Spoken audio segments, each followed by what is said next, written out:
The rain came down like bullets on Highway 50.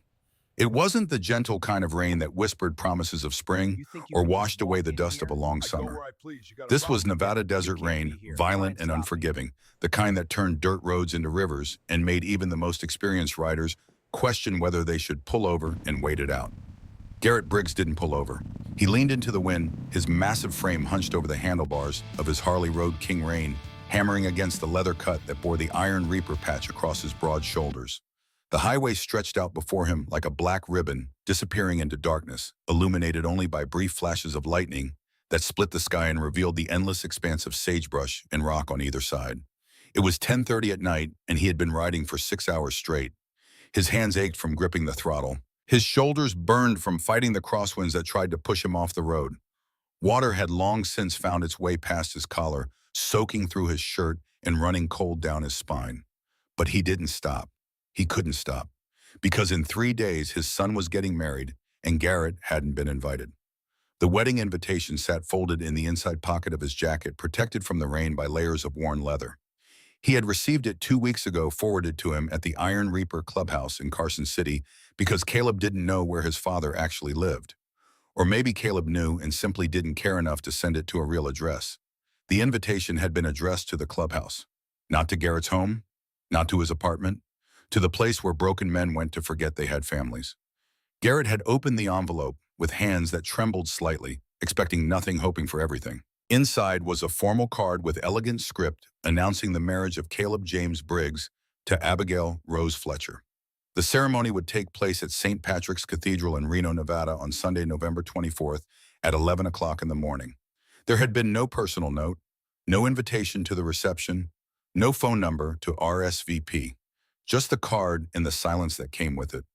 Garrett had stood there in the clubhouse garage, oil stains on the concrete floor beneath his boots, and felt something crack open inside his chest. Luther Kane, the club president, had walked by, seen the look on Garrett's face, and simply squeezed his shoulder once before walking away. Because Luther understood. Luther knew what it meant when your children looked at you and saw nothing worth saving. That had been 2 weeks ago. Now Garrett was riding through a storm, heading to Reno, with no plan except to stand outside the cathedral and catch a glimpse of his son through the church doors. Maybe see Caleb smile. Maybe watch him marry the woman he loved. Maybe just exist in the same space for 5 minutes and pretend that 12 years of silence hadn't built a wall too high to climb. He wasn't going inside. He knew that much. Caleb had made it clear through his silence that Garrett Briggs' former husband, former father, current member of the Iron Reaper Motorcycle Club, was not welcome at this new chapter of his son's life. And Garrett couldn't blame him. Another flash of lightning illuminated the road ahead, and Garrett saw the sign he'd been watching for Desert Star Diner 2 miles. The neon glow of the restaurant appeared moments later, a soft pink haze cutting through the rain like a beacon for the lost and the lonely. Garrett downshifted and turned into the parking lot. The Harley's engine rumbled to a stop, and the sudden silence was almost louder than the rain. Garrett sat there for a moment, water streaming off his helmet, his hands still gripping the handlebars as if letting go would mean admitting he had nowhere left to ride toward. He thought about Anna, his wife, Caleb's mother, the woman who had loved him completely until cancer took her 12 years ago, leaving behind a 15-year-old boy and a husband who didn't know how to be a father without her. Anna had been the strong one, the steady one.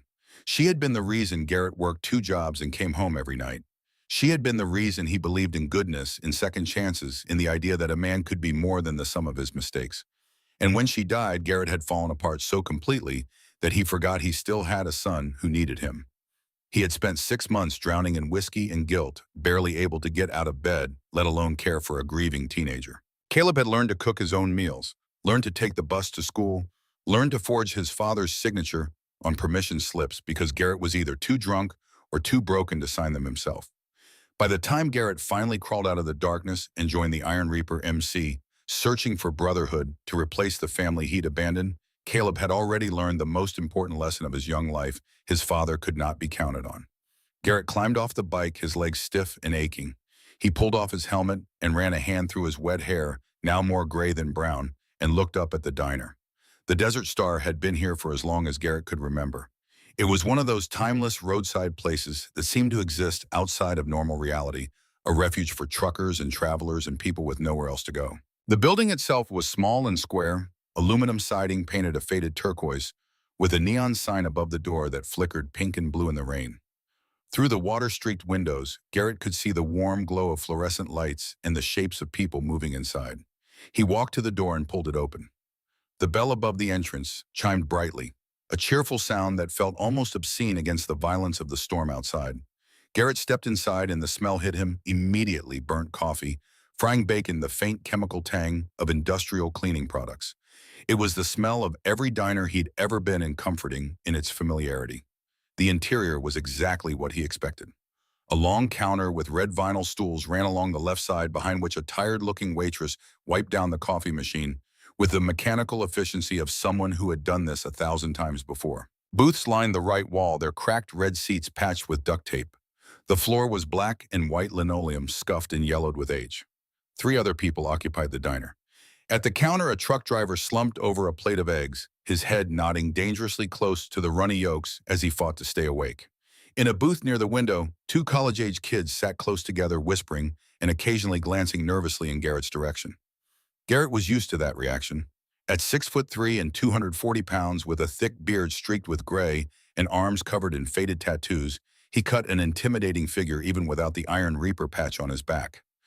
People saw the leather, the skull, and crossbones insignia, the words Nomad Chapter, stitched in white thread, and they made assumptions.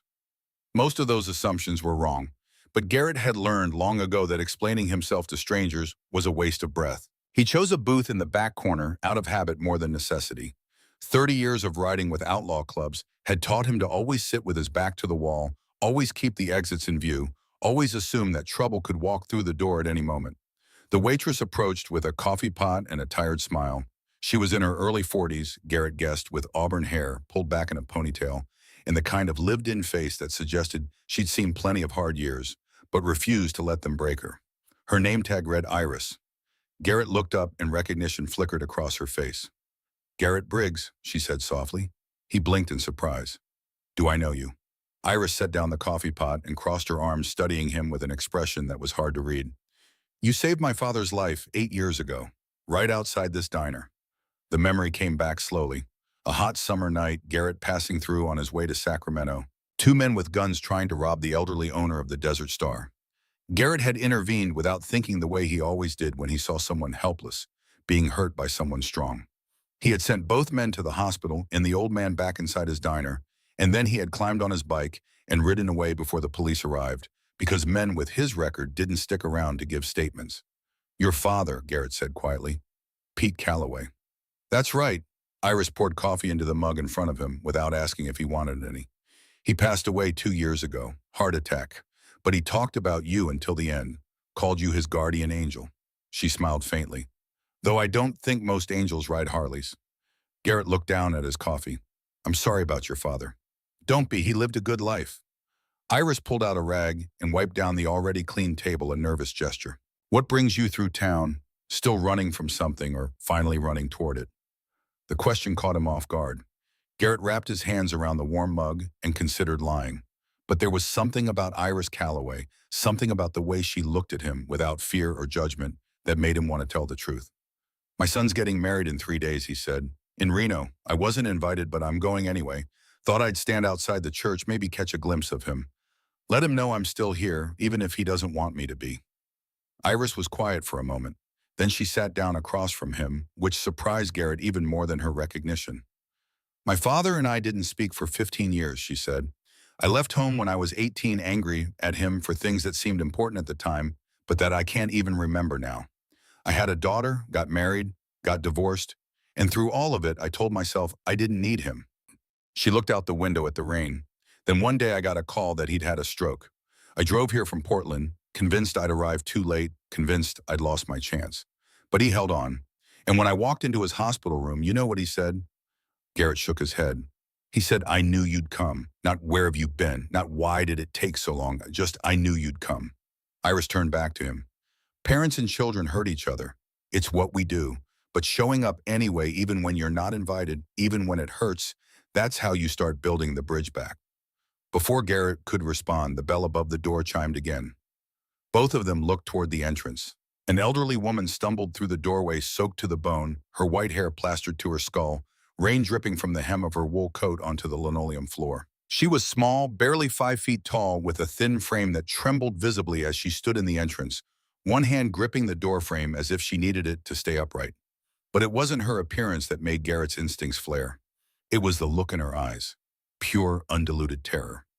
The woman's gaze darted around the diner, moving frantically from the truck driver at the counter to the college kids by the window to Iris standing at Garrett's booth. She was searching for something, or running from something. Then her eyes locked onto Garrett. For a long moment, neither of them moved. Garrett saw her take in his size, the leather cut, the hard edges of a man who had lived a violent life. Most people would have turned away. Most people would have chosen the college kids, or the waitress, or even the half-asleep truck driver. But this woman, this terrified elderly woman with rain streaming down her face, made a decision in that instant that would change everything. She walked straight toward him. Her steps were unsteady but determined, and as she got closer, Garrett could see just how frightened she truly was. Her eyes were red-rimmed and glassy with tears she was fighting desperately to hold back. Her breathing came in short, shallow gasps. Her hands shook so badly that she had to grip the edge of his table to keep them still. Iris stood up quickly, concern flooding her face. "Ma'am, are you all right? Do you need me to call someone?"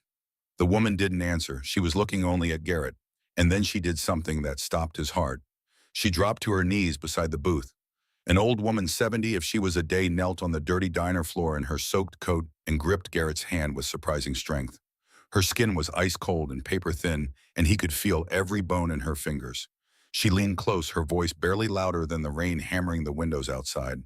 6 words. 6 desperate, impossible words that would haunt Garrett for the rest of his life. "Please pretend you're my grandson, sir." Garrett stared at her, his mind struggling to process what he'd just heard. "What?" The woman's grip tightened. "Please, I'm begging you. Just for a few minutes, please." Before Garrett could respond, before he could ask any of the 1,000 questions flooding his mind, bright headlights swept across the front windows of the diner. A black SUV had just pulled into the parking lot. The woman's entire body went rigid. The color drained from her face. "He's here," she whispered, panic flooding her voice. "Oh God, he found me." Garrett turned his head slowly toward the window, every instinct he'd honed over 3 decades of hard living, suddenly screaming danger. The SUV's engine idled for a moment, headlights cutting through the rain like white knives. Then it shut off. The woman grabbed Garrett's arm with both hands, now her nails digging into his leather jacket. "Please," she whispered again, tears streaming down her face. "They killed my husband. They'll kill me too. I have no one. No one. You look like—" Her voice broke. "You look like my son-in-law, like David. He died with my daughter 22 years ago. Please, just pretend, just for a moment." The diner door opened. A man stepped inside, and Garrett knew immediately that this was no ordinary situation. The stranger was tall, maybe 6 feet, wearing a gray suit that looked completely out of place in a roadside diner at nearly midnight. His hair was perfectly combed despite the rain outside. Thin metal glasses sat on a sharp nose. Expensive shoes, now wet with rainwater, clicked against the linoleum floor. But it wasn't his appearance that set off every alarm in Garrett's head. It was the way he moved. Controlled. Precise. Like a man who had done this before, whatever this was. He scanned the diner slowly, methodically, his eyes moving across the truck driver at the counter, the college kids by the window, Iris standing frozen beside Garrett's booth. Then his gaze locked onto Garrett and the elderly woman kneeling beside his table. The man's expression didn't change. No surprise, no confusion, just a cold, calculating assessment. In that instant, Garrett made a decision. He didn't know who this woman was. He didn't know who the man in the suit was. He didn't know what kind of trouble he was about to step into. But he knew fear when he saw it. And the fear radiating from the woman beside him wasn't something you could fake. Garrett sighed quietly, then slid over in the booth and patted the cracked red vinyl seat beside him. "Grandma," he said loud enough for the entire diner to hear his deep voice rumbling like distant thunder. "I told you not to wander off in this weather. You had me worried sick." The old woman didn't hesitate. She climbed into the booth beside him, with surprising speed, wrapping her thin arm around his and pressing close, like she had known him her entire life. "I'm so sorry, sweetheart," she said softly, playing along with perfect timing, her voice trembling but steady. "I just needed some air. The storm confused me." Across the diner floor, the man in the gray suit stopped walking. His polite professional expression froze on his face as he stared at the unlikely pair sitting together in the back booth. An elderly woman and a massive biker with a skull patch on his back pretending to be family. Garrett lifted his coffee mug and took a slow sip, never breaking eye contact with the stranger. The message was simple and clear. Whatever game you came here to play tonight, you're not playing it alone anymore. The man in the gray suit stood perfectly still for 3 long seconds, rain dripping from his expensive shoes onto the diner floor. Then, as if he'd made some internal calculation, he began walking toward them again. Each step was deliberate, controlled, the walk of a man who was used to getting what he wanted through sheer force of will and professional intimidation.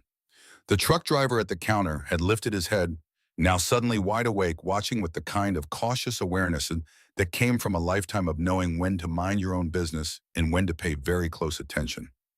The college kids had stopped whispering entirely.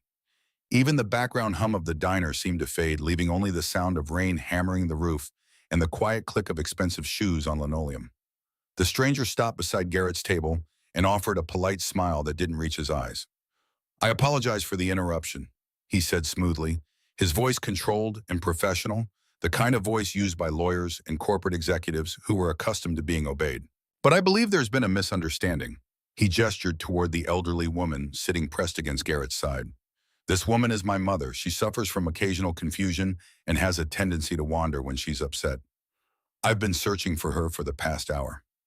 The old woman stiffened beside Garrett, her hand tightening around his arm like she was gripping a lifeline. Garrett didn't move.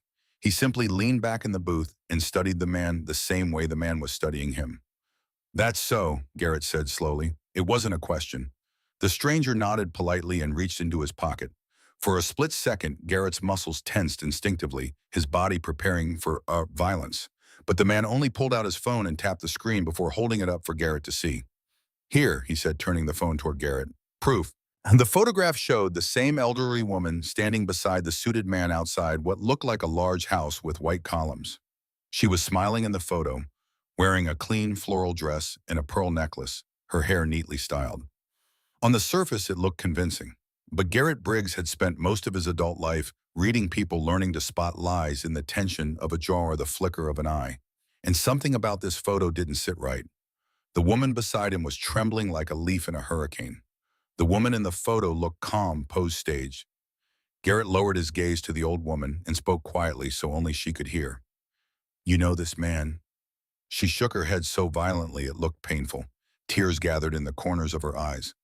"No," she whispered. "I've never seen him before in my life. He's lying." Garrett slowly returned his attention to the suited man. "Funny thing," he said, setting his coffee mug down on the table with deliberate care. "My grandmother says she doesn't know you." The man's polite smile tightened just barely. Not anger yet, but it was getting there. "Sir, I'm certain you're trying to be helpful. But this is a private family matter. My mother has been diagnosed with Alzheimer's disease, stage 3. She often forgets who people are, including her own family." "Is that right?" Garrett said flatly. "I'm afraid so." The man's tone remained calm, reasonable, the voice of someone explaining a simple misunderstanding to a child.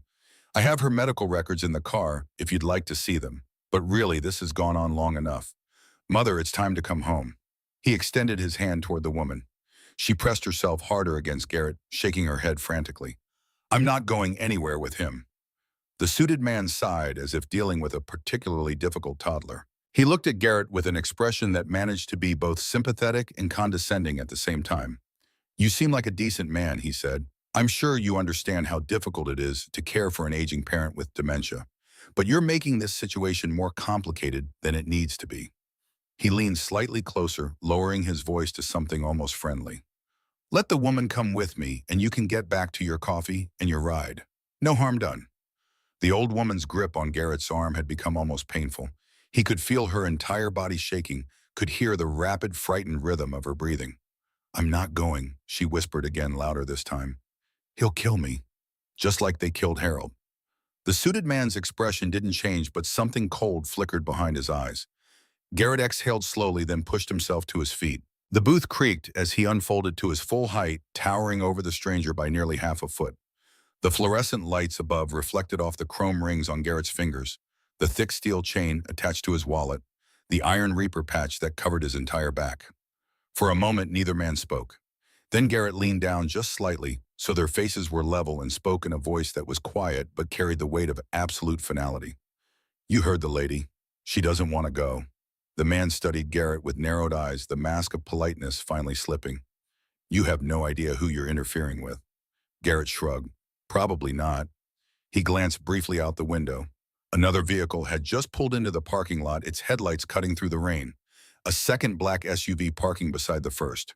The suited man glanced toward it too, just for a split second, and that was enough to confirm what Garrett already suspected. This guy hadn't come alone. The stranger looked back at Garrett and smiled thinly, confidence returning to his voice.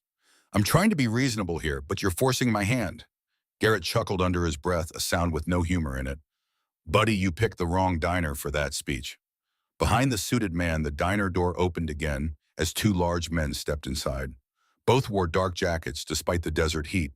Both had the same blank professional expression that Garrett had seen on enforcers and hired muscle his entire life. They positioned themselves quietly near the entrance, blocking the exit. The college kids quickly gathered their things and hurried toward the restroom, clearly deciding they wanted no part of whatever was about to happen. The truck driver slowly stood up from his stool and backed toward the kitchen door, his survival instincts telling him to get out of the line of fire. Iris stood frozen behind the counter, her hand hovering near the phone. The suited man spread his hand slightly, presenting the situation to Garrett like a business proposal. Last chance, he said. Step aside, let me take my mother home, and everyone walks out of here without any trouble. Garrett looked down at the elderly woman in the booth. She stared up at him with eyes full of helpless terror, the kind of fear that came from knowing you were completely alone in the world and that no one was coming to save you. And something in that look reached past all of Garrett's carefully constructed walls, past the armor he'd built from leather and chrome and 30 years of refusing to care too much about anything. Because he knew that look. He had seen it in the mirror every day for 6 months after Anna died. The look of someone drowning and unable to find the surface. Garrett turned back to the suited man. Not happening, he said simply. The stranger's eyes darkened. Outside, the engines of both SUVs continued to idle in the rain, a low mechanical rumble that vibrated faintly through the diner's windows. And in the distance, far down the empty highway, a new sound began to rise through the night air. A deep rhythmic thunder that Garrett recognized instantly, that made something loosen in his chest, even as the tension in the diner ratcheted higher. The unmistakable roar of multiple motorcycle engines growing louder with every passing second. The suited man hadn't noticed it yet. He was too focused on Garrett, too confident in his numbers, too certain that 2 SUVs and 3 men were enough to handle one biker and a confused old woman. But Garrett had noticed. And suddenly the odds didn't feel quite so uneven anymore. The man in the gray suit opened his mouth to speak again, probably to make another threat or another reasonable-sounding argument. But the words died in his throat as the sound from the highway grew impossible to ignore. It started as a low rumble, like distant thunder rolling across the desert. Then it grew louder, deeper, a mechanical roar that made the glasses on the counter tremble and sent vibrations through the diner floor. Everyone turned toward the windows. Headlights appeared at the far end of Highway 50, cutting through the rain like glowing spears. Not one or two, but dozens of them, a line of light stretching back into the darkness. The roar became deafening, and the motorcycle after motorcycle turned into the Desert Star parking lot, their engines echoing off the aluminum walls of the diner in a symphony of raw power. Chrome flashed under the flickering neon sign. Leather vests glistened with rain. 18 bikes filled the lot in less than 30 seconds, parking in tight formation around the 2 black SUVs like wolves surrounding prey. The suited man's confident expression cracked for the first time, uncertainty flickering across his face. Garrett leaned slightly closer to him and spoke in a voice that was perfectly calm. Those would be my friends. The diner door swung open and the first rider stepped inside. He was enormous, easily 300 pounds with a barrel chest and arms thick as tree trunks. Tattoos covered both forearms in a patchwork of faded ink that told the story of a long, hard life. His beard was shot through with gray, and his eyes carried the kind of quiet authority that came from decades of leading men who didn't follow easily. The Iron Reaper patch on his back was identical to Garrett's, except for the words President stitched above the skull. Luther Kane. Behind him, 4 more bikers filed into the diner, filling the small space with the smell of wet leather and gasoline and road dust. They positioned themselves casually around the room, not threatening, just present. Luther pulled off his riding gloves slowly, his gaze moving from the suited man to the 2 enforcers by the door to Garrett standing beside the booth. Steele, he said, using Garrett's road name. His voice was deep and rough, like gravel grinding under tires. You call for backup, or did we just happen to arrive at exactly the right time? Garrett gestured toward the elderly woman in the booth. Lady needed some help. Seemed like the polite thing to do. Luther's eyes softened as he looked at her. He nodded once, a gesture of respect. Well then, looks like we're in the right place. The suited man cleared his throat, trying to regain control of the situation. Gentlemen, I appreciate your concern, but this is a private family matter. That woman is my mother and she needs medical attention. I'm simply trying to take her home. One of the bikers behind Luther laughed a sharp bark of disbelief. Another cracked his knuckles. Luther folded his massive arms across his chest and studied the stranger with the kind of cold assessment usually reserved for enemies. Funny thing, he said slowly. She doesn't look like she wants to go with you. The old woman shook her head violently, tears streaming down her face now. Please don't let him take me. Please. And then she said something that made the entire room go completely silent. They killed my husband, she said, her voice trembling, but loud enough for everyone to hear. Harold found their records. He found everything, and they murdered him for it. The words hung in the air like smoke. The suited man's face hardened, the last traces of politeness evaporating. That's enough, he snapped. But the damage was done. Luther took a step forward, placing himself between the stranger and the booth. I think the lady's done talking to you. Outside, more engines rumbled. The 18 bikes that had arrived weren't idling quietly anymore. Their riders had dismounted and were standing in the rain, a wall of leather and chrome between the diner and the two SUVs. The suited man looked toward the window, calculating. His two enforcers near the door exchanged uneasy glances. One of the bikers behind Luther pulled out a cell phone and casually started dialing, speaking loud enough for everyone to hear. Yeah, this is Jonas Riley calling for the Carson City Sheriff. We've got a situation at the Desert Star Diner on Highway 50. Some guys here trying to take an elderly woman against her will. Might want to send a unit. The suited man clenched his jaw. For several long seconds, nobody moved. Then finally, he took a slow step backward. This isn't finished, he said quietly, his eyes locked on Garrett. Garrett tilted his head slightly. Sure sounds like it is. In the distance, barely audible over the rain and the idling motorcycles, the faint wail of sirens began to rise. Someone else had already called the authorities. Probably Iris, Garrett realized, glancing at the phone in her hand behind the counter. The two enforcers by the door looked at their boss, waiting for instructions. The suited man's hands curled into fists, but he was smart enough to know when he was beaten. He turned and walked toward the exit, pausing in the doorway to look back at Garrett one last time. You have no idea what you just stepped into, he said. No idea at all. Then he disappeared into the rain. His two men followed. The SUV engines roared to life, headlights sweeping across the diner windows as both vehicles pulled out of the parking lot. They disappeared down the highway just as two sheriff's patrol cars arrived, their red and blue lights cutting through the storm.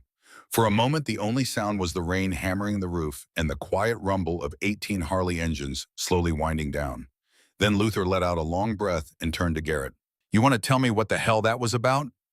Garrett looked down at the elderly woman in the booth. She was still crying, but the terror in her eyes had faded to exhaustion.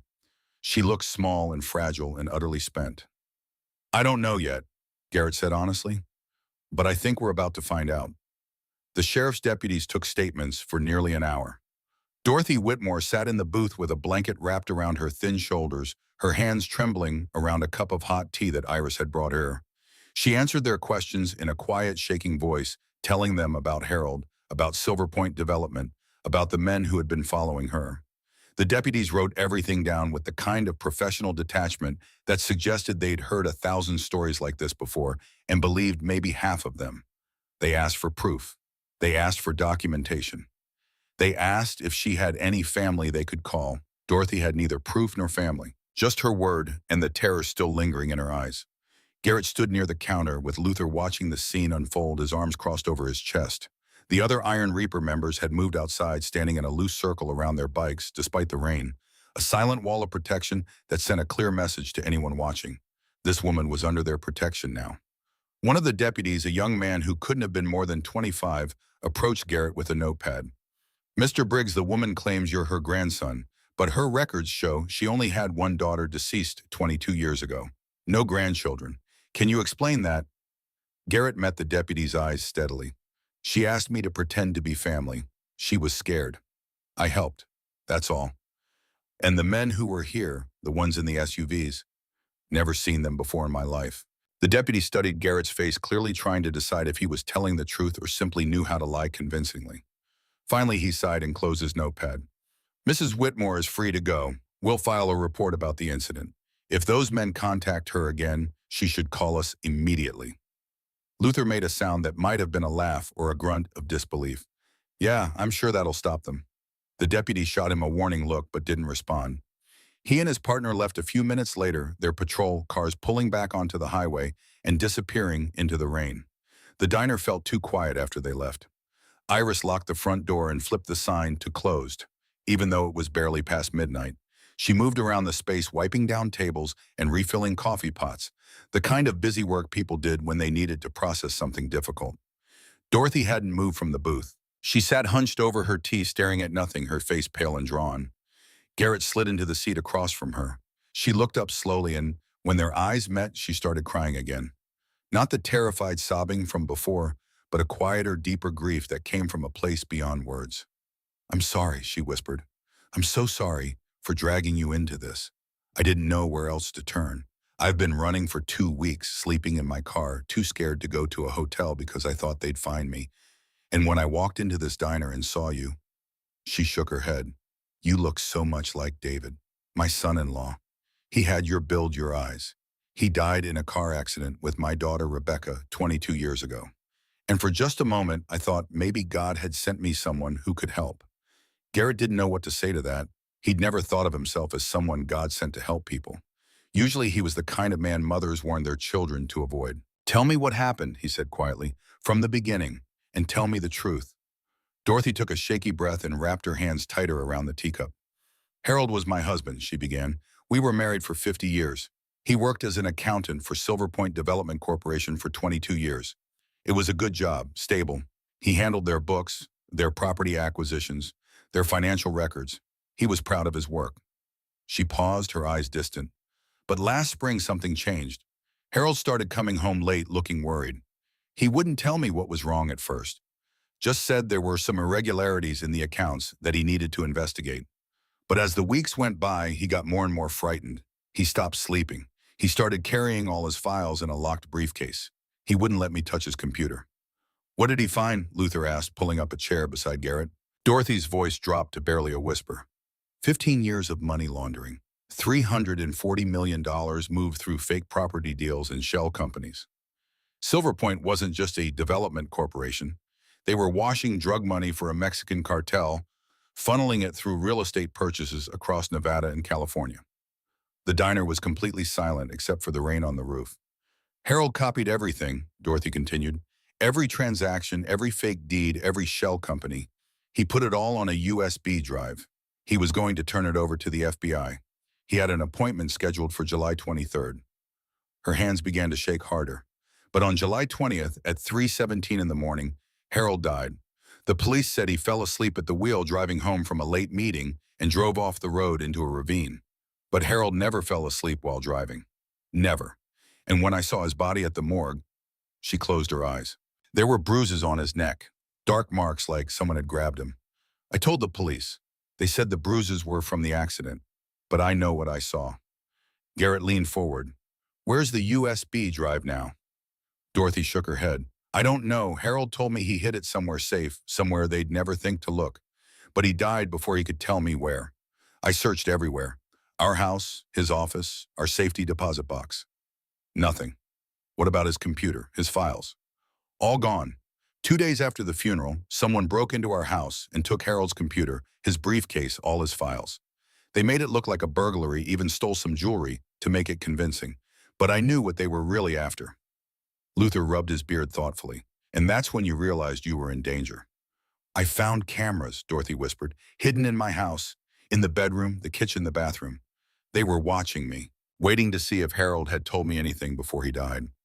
I didn't know what to do. I couldn't go to the police because Harold said some of them were on Silver Point's payroll.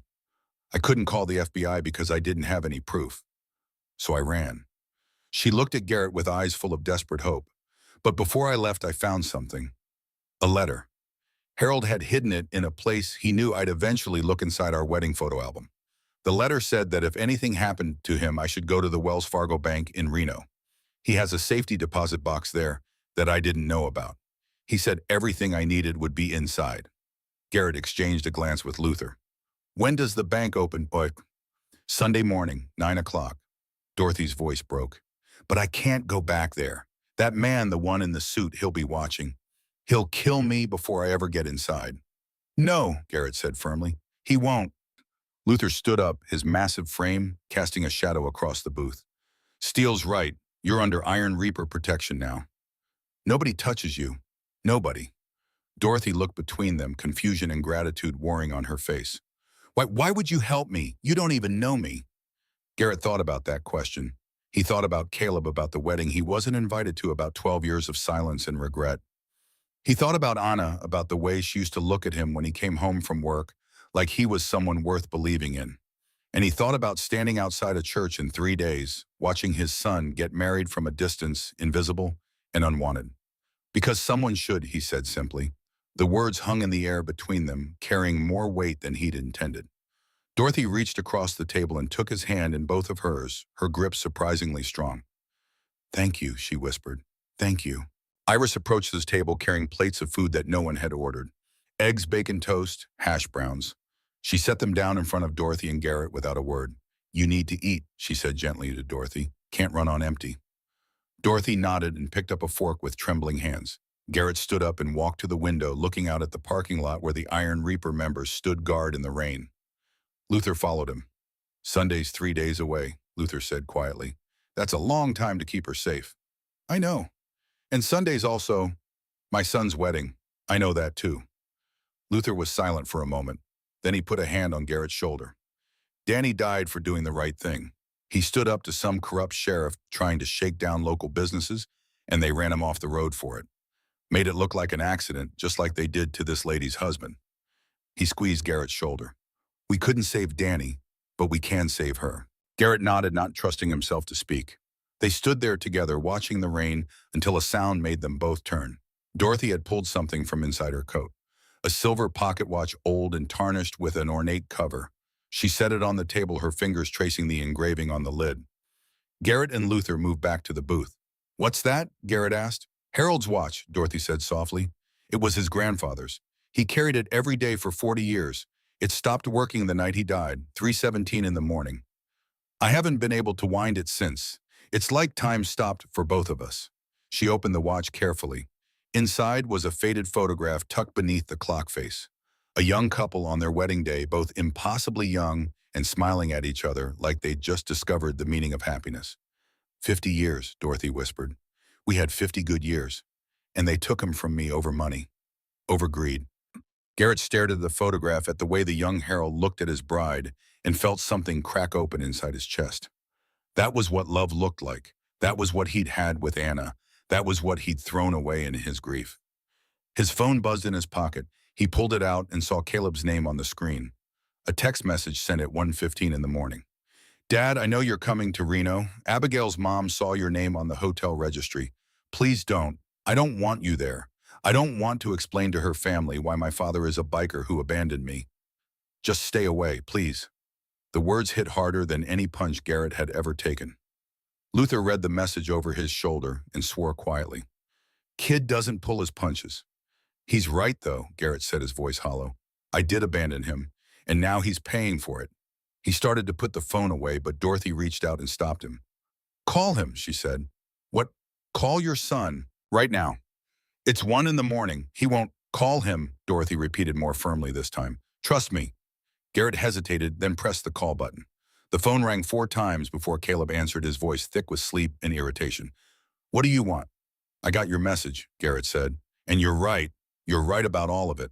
I was a terrible father. I abandoned you when you needed me most. I chose my own grief over being there for you. And I don't blame you for not wanting me at your wedding. Silence on the other end. But I need you to know something. Garrett continued, his throat tight. Your mother was the best thing that ever happened to me. And you are the second best thing, and I know I don't deserve forgiveness. I know I don't deserve to be part of your life. But I'm going to spend the rest of my days trying to be the man your mother believed I could be, even if you never see it, even if you never want to. More silence. Then quietly, why are you telling me this now? At 1 in the morning, Garrett looked at Dorothy, at the old woman who'd lost everything and was still fighting. Because I just met someone who reminded me that it's never too late to do the right thing. And the right thing is telling you the truth, even if it doesn't change anything. He could hear Caleb breathing on the other end of the line. I'm not coming to the wedding, Garrett said. I won't embarrass you, but I want you to know that I'll be thinking about you. And I'm proud of you. I'm proud of the man you became despite having me as a father. Dad, Caleb's voice cracked slightly. Be happy, son. That's all I want. Just be happy. Garrett ended the call before Caleb could respond, before the emotion building in his chest could break through. He set the phone down on the table and took a deep breath. Dorothy was smiling at him, tears running down her weathered cheeks. That was brave. That was stupid, Garrett corrected, but it needed to be said. Luther cleared his throat. So what's the plan? We can't keep her here. That suit's gonna come back, probably with more men. Garrett thought for a moment. We need to get her somewhere safe until Sunday, somewhere they won't think to look. The clubhouse, Luther suggested. Carson City.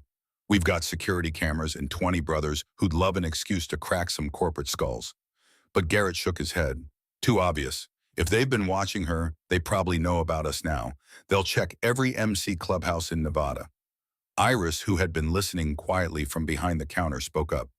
She can stay with me. Everyone turned to look at her. I've got a house 10 miles from here, Iris continued. Small place off the grid. My daughter Nora and I live there alone.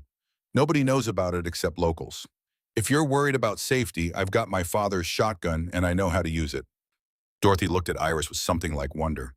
You'd do that for a stranger. You're not a stranger, Iris said simply. You're someone who needs help.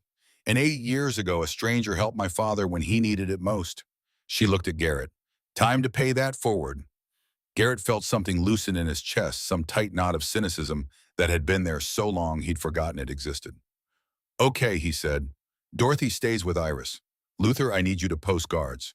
Rotating shifts, 2 men at a time, watching the house from a distance. If anyone even drives down that road who doesn't belong there, I want to know about it. Luther nodded. Done. And I need someone to check out Silver Point Development. See what we can find out about their operation, who runs it, what kind of security they have. I'll make some calls, Luther said. Got a few brothers who work construction and contracting. Someone will know something. Garrett turned back to Dorothy. Sunday morning we go to the bank, together. We get what Harold left for you and then we take it straight to the FBI. No stops, no detours. We end this. Dorothy nodded, hope flickering in her tired eyes. But before anyone could say anything else, Garrett's phone buzzed again. Another text from Caleb. Where are you right now? Garrett stared at the message, unsure how to respond. Finally, he typed back, Desert Star Diner, Highway 50. Why? The response came 30 seconds later. I'm in Reno. I can be there in 2 hours. We need to talk, face to face. Garrett's hands went numb. He read the message 3 times, convinced he was misunderstanding. Luther leaned over and read it too. Well, damn, he said quietly. Guess prayers do get answered sometimes. He probably just wants to yell at me in person, Garrett said, but his voice lacked conviction. Only one way to find out. Dorothy said, that small smile still on her face. You told him the truth. Now let him tell you his. The next 2 hours passed in a strange, suspended reality. Iris made more coffee and food that no one ate. The Iron Reaper members rotated in and out of the diner, warming up, drying off, then heading back outside to maintain their watch. Dorothy dozed in the booth, exhaustion finally overwhelming fear. Garrett sat by the window and watched the highway. At 3:45 in the morning, headlights appeared in the distance. A silver Honda Civic, driving carefully through the rain, slowed as it approached the diner. It pulled into the parking lot and parked near the entrance. The driver's door opened, and Caleb Briggs stepped out into the rain. He was 27 years old, tall and lean with dark hair and the kind of clean-cut appearance that came from working in corporate offices. He wore jeans and a button-down shirt, now getting soaked, and he looked nervous and determined in equal measure. Garrett stood up slowly, his heart hammering. Caleb walked to the diner door and pulled it open. The bell chimed. Father and son stood there, 10 feet apart, staring at each other across a distance that felt like miles. Hi, Dad, Caleb said quietly. It was the first time he'd called Garrett Dad in 12 years. Hi, son, Garrett managed, his voice rough. They stood in silence for a long moment. Then Caleb took a deep breath. I got in my car and started driving before I could talk myself out of it, he said. Abigail thinks I'm crazy. She's probably right, But I've been carrying this anger for so long, and when you called tonight and said those things, he shook his head. I realized I didn't want to get married with all this weight still between us. Garrett didn't move, afraid that if he did, this fragile moment would shatter. I'm still angry, Caleb continued. I'm angry that you weren't there when Mom died. I'm angry that I had to grow up without a father. I'm angry that I had to learn how to be a man by watching other people's dads instead of my own. Each word landed like a stone in Garrett's chest. But I'm also tired, Caleb said, and his voice cracked. I'm tired of being angry. I'm tired of pretending I don't care. And I'm tired of looking at wedding photos and seeing this empty space where you should be standing. Tears were running down Caleb's face now, and he didn't bother to wipe them away. So I drove here to tell you that I don't forgive you. Not yet. Maybe not ever. But I want to try. I want to see if we can build something from all this wreckage. Because Abigail's pregnant dad, 3 months, and I don't want my kid to grow up without a grandfather the way I grew up without a father. The words hit Garrett like a freight train. A grandchild. He was going to be a grandfather. Something broke open inside him, 12 years of carefully constructed walls crumbling all at once. Garrett crossed the distance between them in 3 long strides and pulled his son into a crushing embrace. Caleb stiffened for just a moment, then his arms came up and he hugged his father back, both of them crying and now, both of them holding on like they were drowning. I'm sorry, Garrett said into his son's shoulder. I'm so sorry, for all of it. I know, Caleb whispered back. I know you are. They stood there in the middle of the Desert Star Diner at 4 in the morning, holding each other and letting 12 years of silence finally break. When they finally pulled apart, Luther was wiping his eyes. Iris was crying openly. Even Dorothy had woken up and was watching with a trembling smile. Caleb looked around the diner, taking in the bikers, the old woman, the locked doors, and the air of siege. What the hell is going on here? Garrett laughed, a sound of pure relief. It's a long story. I've got time, Caleb said. So Garrett told him everything. About Dorothy, about Harold, about Silver Point Development, and the USB drive hidden in a bank vault, and the men in suits who tried to take her. Caleb listened to it all, his expression shifting from confusion to concern to something that looked almost like pride. So let me get this straight, he said when Garrett finished. You're protecting a woman you just met from corporate hitmen, and you're planning to raid a bank vault on Sunday morning, which is also the morning of my wedding. I won't be at the wedding, Garrett said quickly. I told you I'm not going to. The wedding starts at 11, Caleb interrupted. The bank opens at 9. That gives you 2 hours. If you're fast, you can do both. Garrett stared at his son. You want me to come? I want you to be there, Caleb said. Not in the back row, not hiding outside. I want you standing beside me. If you're willing to risk your life for a stranger, the least I can do is make room for you at my wedding. And then Caleb smiled, a real smile, the kind Garrett hadn't seen since his son was a little boy. Besides, Abigail's going to want to meet the grandfather of her baby. Might as well start with the wedding. Garrett couldn't speak. He just pulled Caleb into another hug, this one gentler, full of gratitude and hope, and the promise of something better. When they finally separated, Dorothy was standing beside the booth, leaning heavily on Iris for support. Young man, she said to Caleb, your father is a good man. Don't ever forget that. Caleb looked at Garrett, really looked at him, maybe for the first time in 12 years. I'm starting to remember, he said softly.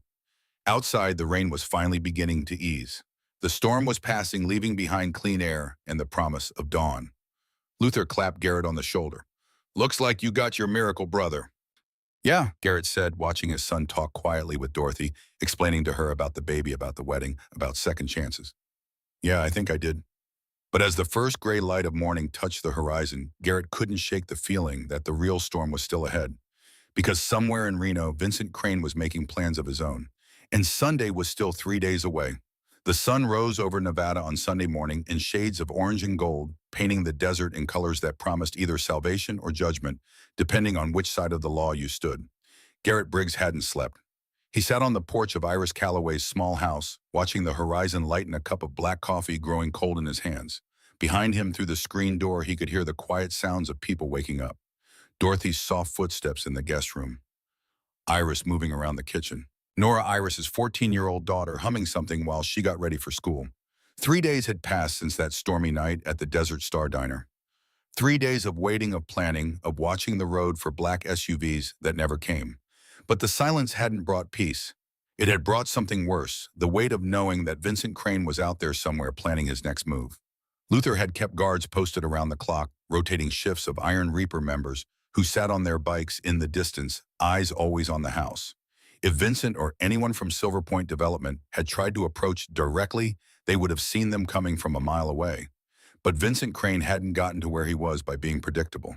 On Friday afternoon, one of Luther's contacts at a construction company had called with information. Silver Point Development owned 17 properties in the Reno area, including an old warehouse on Industrial Road that had been abandoned for 2 years. Security cameras around the property had been reactivated 3 days ago. On Saturday morning, Caleb had driven out to see his father one last time before the wedding. He'd sat on the same porch nervous about the ceremony, about introducing Abigail to Garrett, about everything that could go wrong. Garrett had told him to go back to Reno, to stay with Abigail, to focus on getting married, and let the Iron Reaper handle Dorothy's protection. Caleb had refused, said he wanted to be there when they went to the bank, said family stuck together. Now watching the Sunday sunrise, Garrett wished he'd insisted harder. The screen door creaked open and Caleb stepped out onto the porch. He was already dressed for the wedding, wearing dark slacks and a white shirt with the tie hanging loose around his neck. He looked tired. The past 3 days had been a crash course in understanding his father's world, and it had shaken something loose in the careful distance Caleb had maintained for 12 years. Couldn't sleep either, Caleb asked, sitting down on the porch step beside Garrett. Didn't try, Garrett admitted. Too much on my mind. They sat in comfortable silence for a moment, something that would have been impossible just days ago. The anger between them hadn't disappeared completely. It probably never would. But it had softened into something more manageable, more honest. You don't have to do this, you know, Caleb said quietly. Dorothy could go to the bank with Luther. You could just come straight to the church. Let someone else take the risk. Garrett shook his head. She asked me, not Luther, not the club, Mikio. I gave her my word. Even if it means you might miss my wedding. The bank opens at 9. The wedding starts at 11. Wells Fargo is 20 minutes from St. Patrick's Cathedral. We'll have plenty of time. Caleb smiled faintly. You're assuming everything goes according to plan. Things never go according to plan, Garrett said.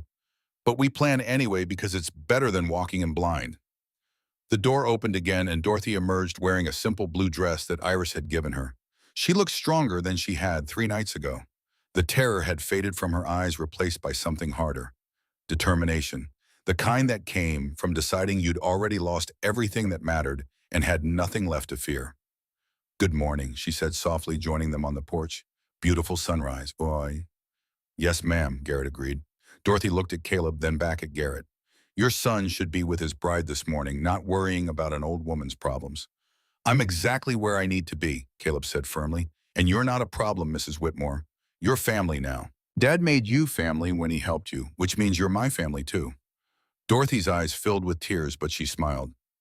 Your mother raised a good man. My mother raised a great man, Garrett corrected quietly. I just got in the way for a while. Iris appeared in the doorway, car keys in hand. Nora's ready for school. I'll drop her off and meet you at the diner. Luther and the others should be there by 8:30. The plan was simple, at least on paper. At 8:30, the Iron Reaper members would gather at the Desert Star Diner, creating a visible presence on Highway 50. At 8:45, Garrett, Dorothy, Luther, and 4 other riders would leave for Reno in a tight convoy. They would arrive at Wells Fargo at 9 o'clock sharp when the doors open. Dorothy would access the safety deposit box, retrieve whatever Harold had left for her, and they would immediately drive to the FBI field office on Sierra Street. By 10:15, Dorothy would be in federal protection, and the evidence would be in the right hands. By 10:45, Garrett would be standing beside his son at St. Patrick's Cathedral. Simple, clean, safe. Garrett didn't believe in any of it, but he smiled and nodded and pretended confidence he didn't feel because Dorothy needed to believe that everything would be all right and Caleb needed to believe his father had things under control. At 7:30, Caleb hugged his father, climbed into his Honda Civic, and headed back to Reno. He had to pick up his tuxedo, meet with the priest one final time, and be at the church by 10:30 for photos. Garrett watched the taillights disappear down the road and felt something twist in his chest. He told himself it was just nerves about the bank, about facing Vincent Crane again, about keeping Dorothy safe. But deep down he knew it was more than that. It was the feeling he'd learned to trust over 30 years of hard living. The one that whispered warnings when everything seemed too quiet. The one that had kept him alive through bar fights and bad deals and rides through territories where his patch made him a target. Something was wrong. He just didn't know what yet. At 8 o'clock, Garrett went inside to change. He pulled on a clean pair of jeans, a dark button-down shirt, and his leather cut with the Iron Reaper patch. Then he stopped and looked at himself in the mirror. The man staring back was 47 years old, with gray in his beard and lines around his eyes that told the story of a hard life. But for the first time in 12 years, he didn't look haunted. He looked like someone who had found his way back from the edge. His phone buzzed, a text from Luther. "Everyone's in position. Time to roll." Garrett took a deep breath, then walked back outside. Dorothy was waiting by the porch steps, her hands clasped together. She'd been clutching Harold's pocket watch for 3 days straight, winding it obsessively even though it refused to start. The hands were still frozen at 3:17 the moment her husband died. "Are you ready?" Garrett asked gently. She nodded, though her hands trembled. "As ready as I'll ever be." They walked to his Harley together.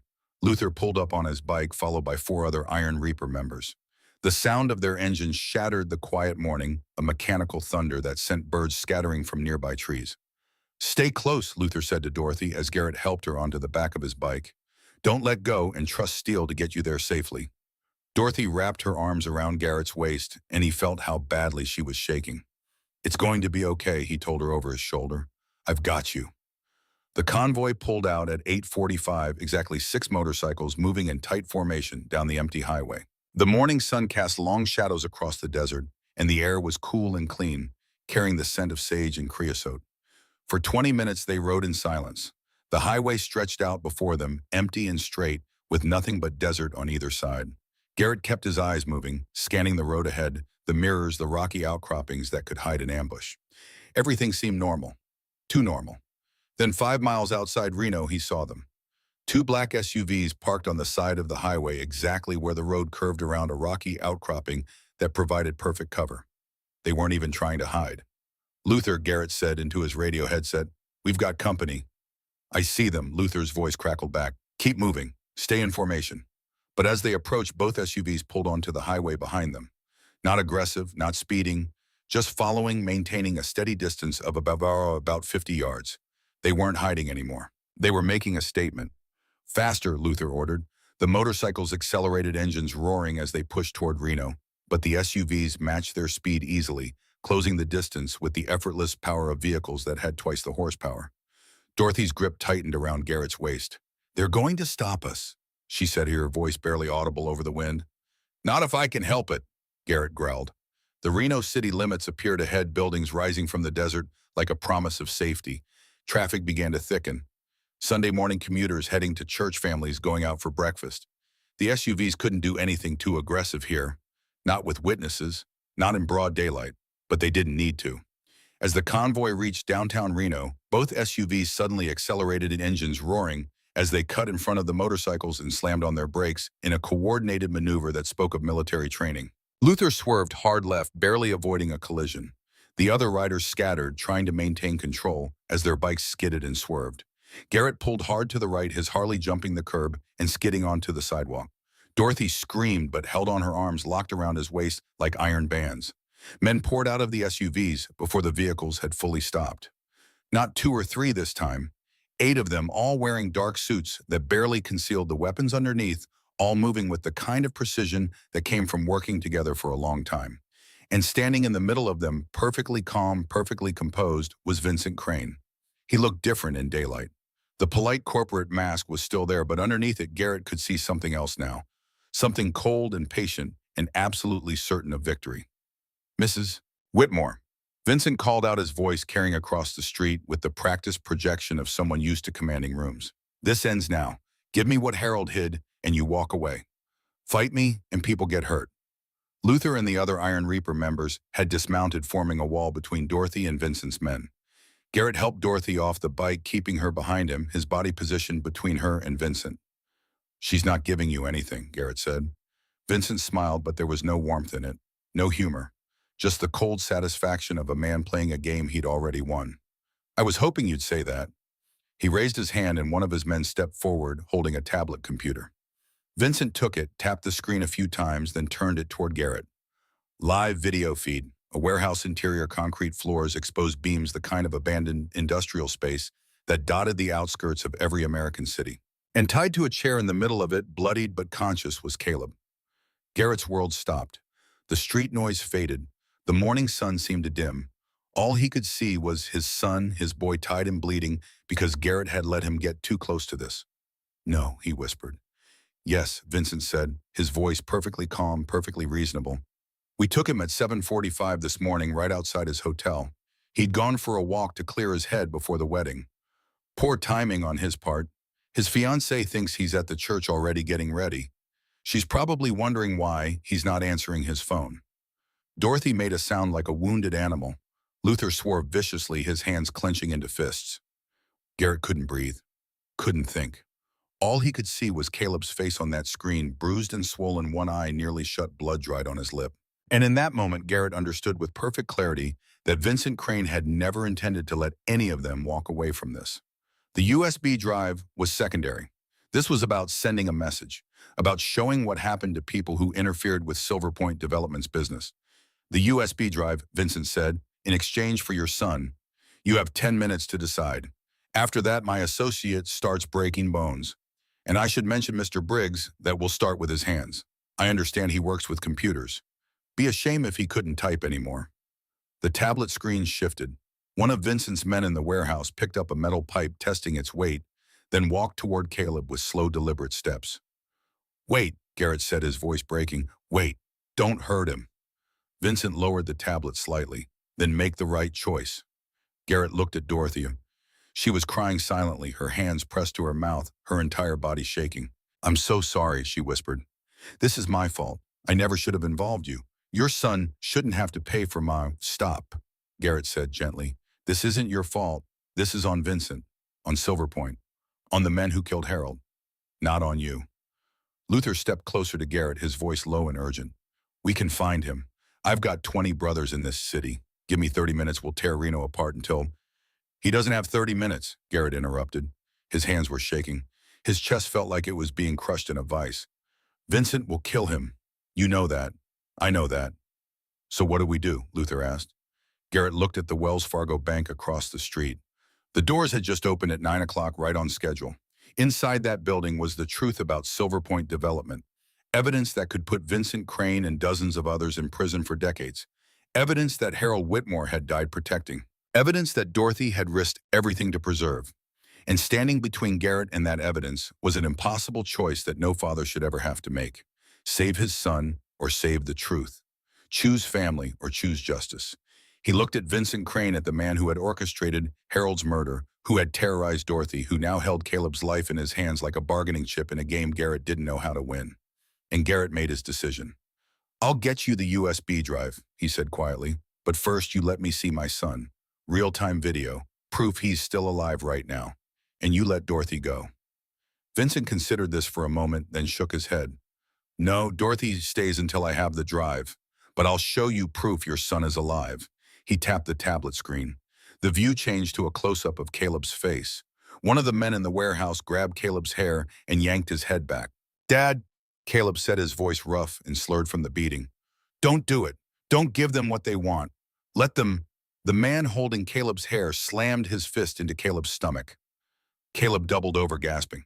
Enough proof, Vincent asked. Garrett's vision went red.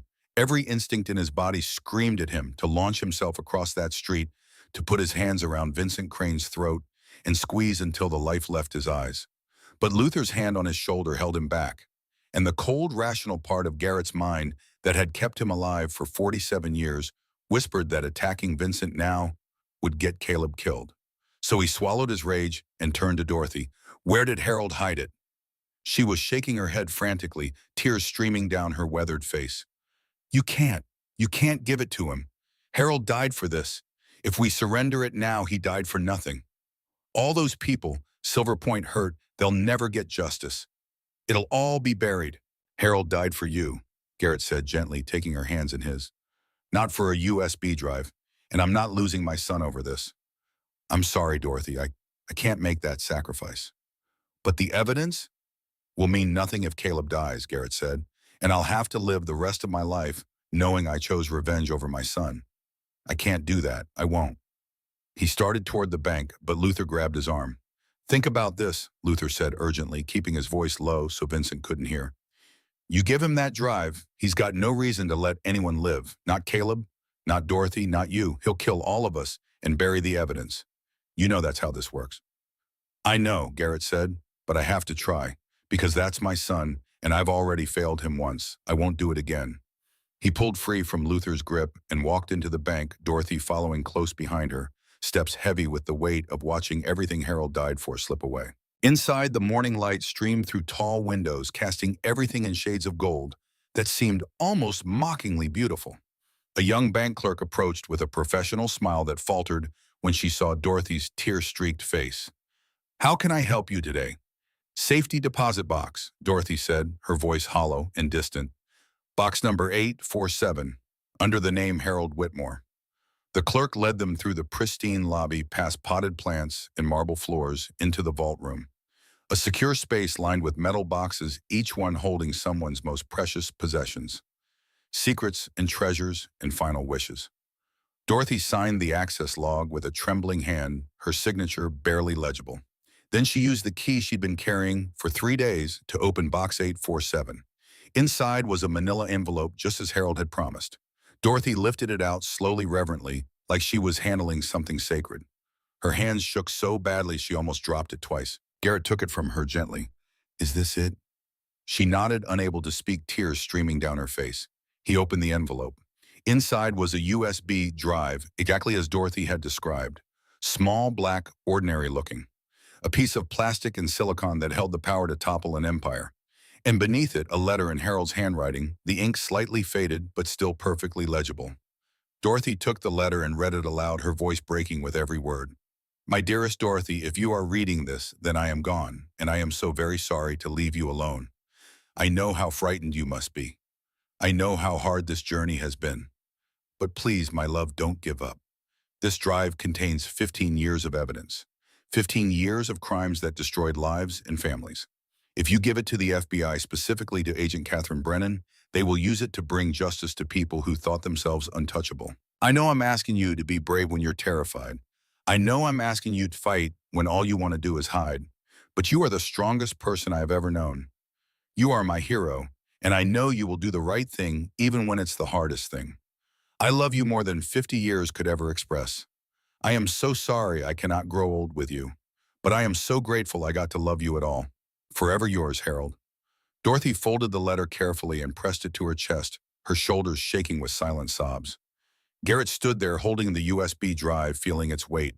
Barely a few grams, but in that moment, it felt like it weighed 1,000 pounds. This small piece of plastic held the truth, held justice, held the power to stop men like Vincent Crane from hurting anyone else. But his son was bleeding in a warehouse somewhere, waiting for rescue that wasn't coming. He couldn't save both. "I'm sorry," Garrett said to Dorothy. "I'm so sorry."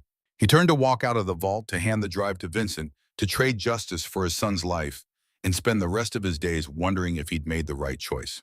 But Dorothy grabbed his arm with surprising strength. "Wait," she said. She took the USB drive from his hand, held it for a long moment, staring at it like she was memorizing every detail. Then she looked up at Garrett with eyes that had gone from terrified to determined. "Harold was right," she said quietly. "I am strong, strong enough to do the right thing, even when it's the hardest thing." She pressed the USB drive back into Garrett's hand. "Make a copy," she said. "Give Vincent the original. Let him think he won, but we keep the copy, and we still go to the FBI." Garrett stared at her. "Dorothy, if he finds out—" "He won't," she said firmly, "because you're going to make him believe he got everything. You're going to save your son, and then we're going to finish what Harold started. Together." "There's a copy shop 2 blocks from here," Luther's voice came through Garrett's earpiece. He'd been listening through the open radio channel the whole time. "I'm heading there now. Meet me in 5 minutes." Garrett looked at Dorothy, at this 73-year-old woman who had lost everything and was still fighting. "You're sure?" he asked. "There's no going back from this." "I'm sure," she said. "Harold didn't die so we could surrender. He died so we could win. So let's win." 5 minutes later, Luther handed Garrett 2 identical USB drives in a Target parking lot, both still in their packaging. "Original and copy," he said, using a pocket knife to open the packages. "I watched them do it myself. Every file, every folder. Vincent gets the original. We keep the backup." Garrett took both drives, marked one with a tiny scratch on the corner that only he would notice, then slipped the backup into his boot. "If this goes wrong," he said to Luther, You get Dorothy to the FBI, no matter what. Promise me. Luther's jaw tightened. You know I will. But it's not going wrong. We're all walking away from this. They walked back to where Vincent was waiting, his patience clearly wearing thin. The man had been checking his watch every 30 seconds, and his men had positioned themselves in a tighter circle around the Iron Reaper members. Do you have it? Vincent demanded. Garrett held up the USB drive. Right here. Now show me my son. Vincent gestured to one of his men who brought up the tablet again. Live feed of Caleb, still tied to the chair, still breathing, still alive. Release him, Garrett said. Drive first, Vincent replied. Son first. They stared at each other across the street, neither willing to blink first. The morning traffic continued around them, oblivious to the standoff happening on a sunny Reno street corner. Then Vincent smiled, a cold expression that didn't reach his eyes. Fine, a show of good faith. He made a call on his phone. On the tablet screen, one of the men in the warehouse cut Caleb's restraints. Caleb stood slowly swaying, but upright, his hands gripping the back of the chair for support. Now the drive, Vincent said, extending his hand. Garrett walked forward slowly, each step feeling like walking to his own execution. He placed the USB drive in Vincent's outstretched palm. Vincent examined it, turning it over, checking for any obvious signs of tampering. Then he plugged it into a laptop. One of his men held his eyes, never leaving the screen as he scrolled through files. Garrett's heart hammered. If they'd made any mistake in the copying process, if the file structure was different, if anything looked wrong, Vincent would know. 30 seconds passed, each one feeling like an hour. Then Vincent smiled, and this time there was genuine satisfaction in it. Everything's here, he said. Every transaction, every shell company, every piece of evidence, Harold so carefully compiled. Pleasure doing business with you, Mr. Briggs. He ejected the drive, slipped it into his pocket, and turned to leave. Then he paused and looked back as if remembering something. Your son is at the old Silver Point warehouse on Industrial Road. You'll find him alive, mostly.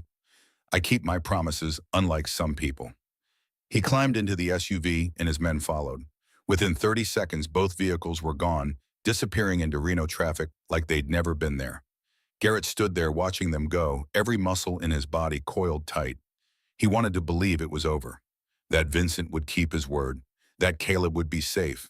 But 30 years of hard living had taught him that men like Vincent and Crane didn't keep their word unless it benefited them. Did he buy it? Luther asked quietly, moving to stand beside Garrett. He bought it, Garrett said. Now let's get Caleb. They mounted their bikes and rode hard for Industrial Road engines, screaming, weaving through traffic with the kind of reckless speed that came from knowing every second mattered. The warehouse was exactly where Vincent said it would be, an old Silver Point property abandoned for 2 years, surrounded by chain-link fence and warning signs about trespassing. Luther and 2 other riders peeled off to circle the building, checking for guards or traps. Garrett didn't wait. He kicked the door open, the rusted metal shrieking in protest, and rushed inside. The warehouse was vast, and empty sunlight streaming through broken windows high above dust motes dancing in the beams. And in the middle of all that empty space, sitting on the floor with his back against the chair they tied him to, was Caleb. The moment he saw his father, he started crying. Garrett crossed the distance in seconds and dropped to his knees, pulling his son into a crushing embrace, his hands running over Caleb's body, checking for serious injuries, relief flooding through him so powerfully it made him dizzy. I'm okay, Caleb kept saying, his voice rough and broken. Dad, I'm okay, I'm okay. We need to get you to a hospital, Garrett said, seeing the bruises, the swollen eye, the dried blood. No, Caleb said, firmly gripping his father's arms. We need to get me to my wedding. What time is it? Garrett checked his phone. 10:20. Then we have 40 minutes. Caleb struggled to his feet, swaying but determined. I didn't survive getting kidnapped by corporate thugs just to miss my own wedding. Now help me up. Against all reason, against every instinct telling him to get medical attention for his son, Garrett smiled. Caleb had inherited Anna's stubbornness, and in that moment, Garrett had never been more proud. At 10:55, Garrett Briggs walked through the doors of St. Patrick's Cathedral, wearing his Iron Reaper leather cut over a clean shirt, his son walking beside him, with a bandage on his forehead and determination in his eyes. Abigail rushed over from where she'd been waiting with her bridesmaids, her face going pale as she saw Caleb's injuries. But before she could speak, before she could ask what happened, Caleb pulled her into a kiss. Long story, he said when they separated. I'll tell you later. Right now, let us get married. The ceremony was simple and beautiful. Garrett stood beside his son watching Caleb marry the woman he loved and felt something break open inside his chest that he thought was dead forever. The priest's words washed over him, but all he could see was the way Caleb looked at Abigail, the same way Harold had looked at Dorothy in that faded wedding photo, the same way Garrett had once looked at Anna. When the priest said, "You may kiss the bride," and Caleb and Abigail sealed their vows, Garrett found himself crying. Not the quiet tears of sentiment, but deep, wrenching sobs that shook his shoulders and wouldn't stop. Luther, standing beside him, put a hand on his shoulder and didn't say anything. Didn't need to. The brotherhood understood. Afterward, at the reception held in the church hall, Abigail pulled Garrett aside while Caleb was changing his shirt to hide the worst of the bruises from the photographer. "Thank you," she said simply, "for saving him." "He's my son," Garrett said. "I'd do anything for him." "I know," Abigail said. "I can see that now. Caleb told me about the USB drive, about the choice you had to make. And I want you to know something." She placed a hand on her still flat stomach. "We're naming the baby after Caleb's mother. Anna. If it's a girl, and if it's a boy," she smiled, "we're naming him Garrett Harold Briggs, after two men who knew what it meant to sacrifice everything for the people they loved." Garrett couldn't speak. He just pulled his future daughter-in-law into a hug and let the tears come again. At 3 o'clock that afternoon, Garrett, Dorothy, and Luther walked into the FBI field office on Sierra Street. Agent Catherine Brennan was a sharp-eyed woman in her early 40s with steel gray hair, pulled back in a severe bun, and the kind of no-nonsense demeanor that came from 20 years of dealing with white-collar criminals who thought they were smarter than everyone else. She listened to their story without interruption, making notes on a yellow legal pad, her expression never changing. Then she took the copied USB drive and disappeared into a back office. An hour passed, then another. Finally, she emerged and her expression had changed. The professional mask had slipped, replaced by something that looked like barely controlled fury. "This is bigger than I thought," she said, sitting down across from them. "This isn't just Silver Point. This implicates state officials, judges, law enforcement officers in 3 counties. We're talking about a corruption network that goes back 15 years and touches every level of Nevada government." "Can you use it?" Dorothy asked, her voice small. "Can I use it?" Brennan repeated, leaning forward. "Mrs. Whitmore, this is enough to launch federal investigations in 3 states. RICO charges money laundering, conspiracy, obstruction of justice. We'll have indictments within a month, arrests within 2 months. Your husband documented everything with the kind of precision that prosecutors dream about." Dorothy's knees buckled. Garrett caught her, helped her to a chair. "Harold's death meant something," she whispered. "It meant something." "Your husband was a hero," Brennan said quietly, "and so are you. What you did coming forward with this, knowing what it cost you, that took more courage than most people have in their entire lives." "What about Vincent Crane?" Garrett asked. "He has the original drive. He thinks he won." Brennan's smile was cold and sharp. "Let him think that. We don't need the original. Your copy is admissible as evidence, since we can verify it came from Mrs. Whitmore's safety deposit box. We've got bank records, your testimony, the deposit box access log. And while Mr. Crane is celebrating his victory, we'll be building cases against him and everyone else on that list." She stood up and extended her hand to Dorothy. "We'll put you in protective custody until the arrests are made, somewhere safe where Silver Point can't reach you." "How long?" Dorothy asked. 2 months, maybe less if things move quickly." Brennan paused. "I know that seems like a long time, but it's necessary." Dorothy nodded, then looked at Garrett. "Will you visit while I'm in protective custody?" "Every week," Garrett promised. "I'll bring Iris and Luther. You won't be alone." 3 months later, Garrett sat on the porch of his new house, watching the sunset over the Nevada desert. It was a small place, nothing fancy, but it was his. Not the clubhouse, not Iris's couch, his. A place where Caleb and Abigail could visit, where Iris could bring Nora for Sunday dinners, where Dorothy could sit on the porch and wind Harold's pocket watch, which had finally started working again 2 weeks after Vincent's arrest.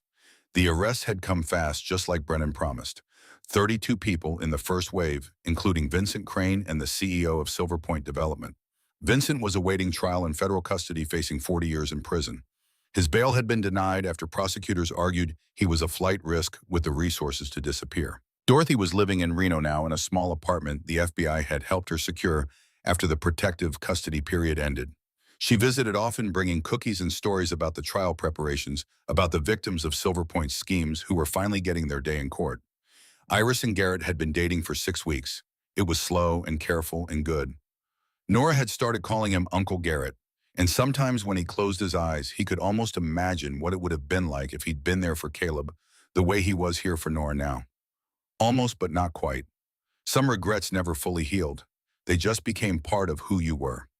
Caleb and Abigail visited every Sunday. Abigail's belly was growing rounder with each week, and Caleb had taken to reading parenting books and asking Garrett questions about raising children.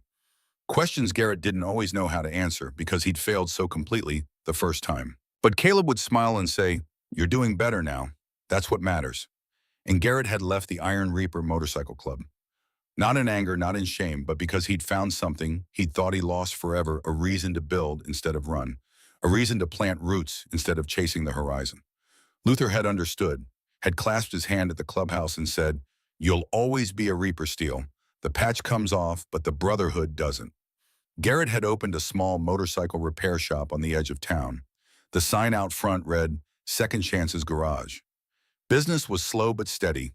Mostly locals, some tourists, a few Iron Reaper members who made the drive out from Carson City because loyalty ran deeper than business. Luther still came by most mornings for coffee and bullshit sessions that lasted until mid-afternoon. The brotherhood didn't end just because the patch came off. As the sun touched the horizon, painting the sky in shades of orange and red and purple, Garrett's phone buzzed. A text from Caleb. "Ultrasound today. It's a boy, Garrett Harold Briggs, named after two heroes. Coming over Sunday to tell you in person but couldn't wait. Love you, Dad." Garrett stared at the message until the words blurred. A grandson, named after him and Harold, two men who had made terrible mistakes and somehow found redemption anyway. He thought about that night in the Desert Star Diner, about 6 desperate words from a terrified old woman. "Please pretend you're my grandson, sir." He'd pretended then, but somehow in the weeks that followed, it had become real.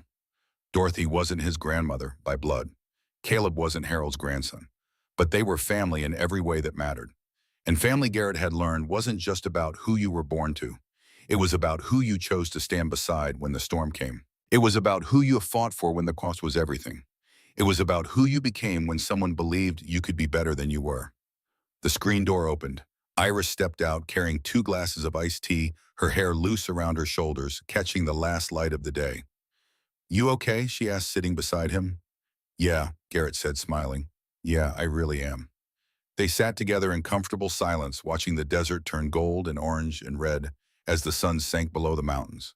Somewhere in Reno, Dorothy Whitmore was winding Harold's pocket watch, the hands finally moving again after 3 months of stillness, each tick a reminder that time moved forward even when you thought it had stopped. Somewhere in that same city, Caleb and Abigail were painting a nursery and dreaming about the future, about a little boy who would carry his grandfather's name and never know the broken man his grandfather used to be. And in a federal courthouse, prosecutors were building cases that would send corrupt men to prison for decades, all because an elderly woman refused to give up and a biker decided to help. The storm had passed. The road ahead stretched out bright and clear and full of promise. And for the first time in 12 years, Garrett Briggs was ready to ride toward it, not running from his past, but riding toward his future, with family beside him every mile of the way.